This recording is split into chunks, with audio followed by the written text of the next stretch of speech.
This is The Switch, finding solutions to support sustainable living and combat climate change at the individual level. Brought to you by the Fur Bearers.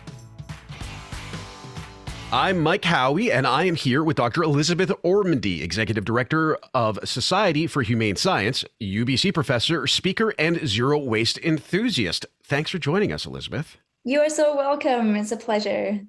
So today we are talking about eco-friendly and sustainable menstrual products. This is a subject that, in discussing the subject, we just called out the stigma and how uncomfortable that can be and the need to have open conversations about it. And here we are. To start, what are some of the options that are out there? Because it does seem, again, with a quick Google search, very overwhelming at first. Yeah, there's lots of ways that you can go for sure. So there are little silicone cups. They have various names depending on the brand name. There's the ones I know of there's a Diva cup. That's the one I use. Yep. There's a Moon cup. I think there's other brand names, but they're essentially silicone, which is kind of biologically inert substance. Like you all know silicone from your cooking spatulas and things. It's the same thing. Yep. And it's a little cup where it just collects the menstrual fluid. So that's one option. Another is, again, one brand name is Luna pads. These are kind of sanitary pads that are reusable. They're washable, reusable. They're made of bundled together fabric. And you rinse them out, stick them in the washing machine. They're ready to go for next time. So there's no, what's the right word here? Temptation. There's no temptation to just flush them down the toilet. Yes. There's no temptation. Because that's also a really bad practice, environmentally speaking, just aside from the waste, but flushing things down the toilet is probably, I don't know how common it is, but it's bad practice. Yes, there's a lot of ways that the environment can be impacted by this. And we'll just quickly insert a couple of those. One of them that we just found was that a person who menstruates is predicted to throw away roughly 400 pounds of packaging from these products. Yes. And that's just packaging. Just packaging. So yeah, they're, the typical disposable sanitary products, menstrual products. There's plastic wrap around tampons, there's boxes, there's the little film that sanitary pads are wrapped in. It's kind of a plastic film. 400 pounds on average per menstruating person on the planet. It's like, that's a high average per person. And I'm so glad, honestly, when you told me that stat before our interview here, I'm so glad that I'm not contributing to that. So just going back to another option. Sorry. Which is, it's fine. So we've talked about the cups, the silicone cups and Luna pads. Yes. And there are also underwear that are kind of period proof underwear. And they're kind of like, if you imagine, they had the gusset of them is a bit thicker and it's very absorbable, but it's a fabric. And so there's a couple of companies that do them. The one that I use is Knix, Knix. And they have various leak proofage. They have a scale of 3 where you can have light, medium, heavy. And the thing with these is that it's just underwear. Like for some people, the Luna pads can maybe feel a bit bulky, but these underwear are really slimline. You just put them on like regular underwear. And, for some people, products that you insert might be really uncomfortable. And I know some people that have had various trial and error experiences with the silicone cups. And for myself personally, it took me a few goes to get it to be comfy. I had to trim it a little bit with a pair of scissors so that it was comfy. And, these are great options if you don't want anything to be inserted. It's just allows you to just kind of, the fluid to just free flow and but without it being messy. And there are some concerns from people from the Luna pads and the period underwear, like, oh, what about hygiene? Does it not get smelly? Like all of those things. Yeah. And my strategy with the period underwear is that I saved up. They're very cost effective actually in the long term, but there is a small capital expense at the beginning. So I saved up and I got 3 pairs at first, and then I got another 3, and I just changed them during the day. But I love them actually. They're probably my favorite product, and I've now I rely less on the cup and use the underwear more these days. One of the things that's come up, and you mentioned it a little bit, is the sanitary aspect. And I think that I had a few people mention that to me, and I imagine there is some reasonable concern if it's a product you're going to be reusing as opposed to one that you use and then dispose of. Yeah. What ways exist to ensure that it remains sanitary, whether we're talking about cups, organic tampons, pads, liners, whatever product we're talking about? Maybe not the tampons, but in the reusable realm, what are the steps to take to ensure it remains sanitary? Yeah. So with the cup, you can actually get a steamer for it, like an actual menstrual cup steamer, if you want to go ahead and buy a specific product to make sure that it's like steamed at a really high temperature. You can just like boil it in a pan of water if you want to. And, again, that might gross some people out, but it's literally just it's not gross. It's not dirty.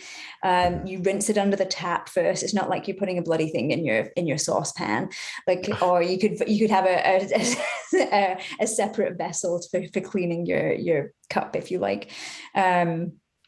And then you just let it dry, put it away somewhere. Usually they come in a little baggie so that between uses, it's just kept in a dry, germ-free place. With the others, like what I do is I rinse them out before sticking them in the wash with my regular clothes. Honestly, I don't do a separate wash, and they're fine. Like they're not harboring any bacteria that I can, that I can tell. When I rinse them under really hot water, and then they go in my regular clothes wash. So that's how I do it, and I haven't had any trouble whatsoever with any kind of infections or itchiness or anything like that. Like I've never had a problem. And there's been no interaction from these products with other things you're washing, I presume, as well, right? There's no issue. No, because I rinse them out before they go in the wash for sure. So I make sure that they're free of menstrual fluid before they go in my clothes wash by rinsing them. Then I do a really hot rinse at the end to kill any germs, any bacteria, and then they go in my clothes wash. In terms of menstrual cups, I had a straightforward question: are they safe? Yeah. Yeah. All right, we covered that one off now. Yeah, well, I've used one for 10 years and I haven't died yet, so that's good. I'm fine. They are safe. There's a bit of a learning curve on how to put them in, but there are with tampons too, right? True. Like I remember when I first used tampons, I had to learn how to put it in so that it was comfy. Same for the cup, like absolutely. Like they're really safe. It's the same with any other disposable menstrual product.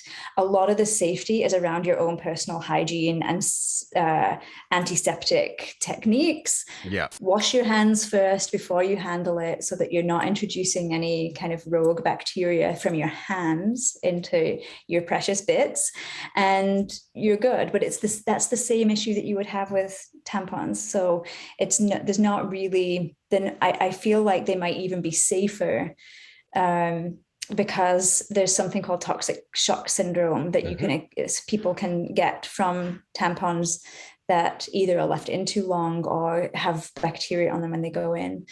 And I haven't heard of any cases of toxic shock syndrome with a silicone cup. It doesn't mean they don't exist. I haven't researched it, but it does depend on your own kind of hygiene practices around it, like with any other product. Absolutely. And I think, too, you were talking about the cleaning process and storing and so on. There are already, you can walk into most grocery stores and find antibacterial storage and cleaning things. If you have baby bottles, for example, that need to be stored a certain way, same idea. For me, I've got CPAP cleaning stuff, and it's all the same because you're just ensuring that all the bacteria and any of the other stuff is off so it can be, again, used by your body, regardless of the product. That's right.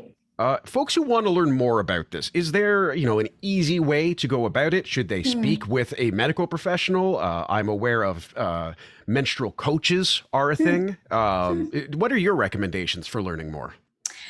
I Googled it.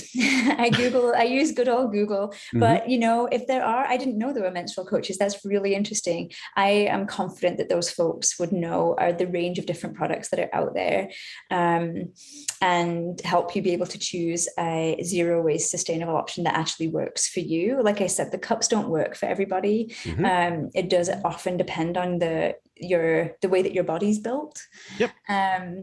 And so, but there are like non-insertable options that are available. So I think your medical professional, they might be able to help. I don't know whether they would have a specific zero waste focus. Some might, just out of their own personal interest, but it's always worth checking with a medical professional if you have concerns over how this will work in your own body. So I think those are great recommendations. And honestly, when I was looking for, I first learned about the cups from my local zero waste store called the Soap Dispensary. And, I saw one, I asked the founder of that business, and she's really knowledgeable about those products because she actually did a bunch of research before stocking them in her store. Awesome. And she's tried all of the products for herself. And so we had about a 20-minute chat. And then I decided that I would go with the Diva Cup is the brand that I use. And I just never looked back. That was about 10 years ago.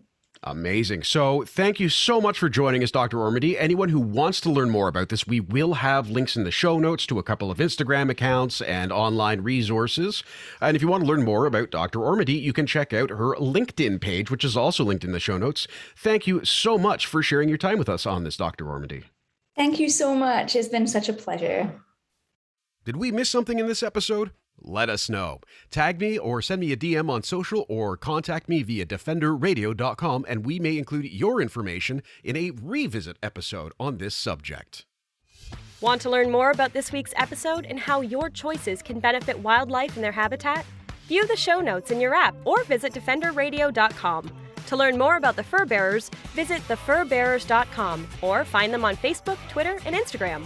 Follow host Michael Howie on social media with @HowieMichael on Instagram or Defender Radio Podcast on Facebook. Subscribe or follow Defender Radio to get notified about new episodes of The Switch and Defender Radio right on your smart device. Thanks for listening.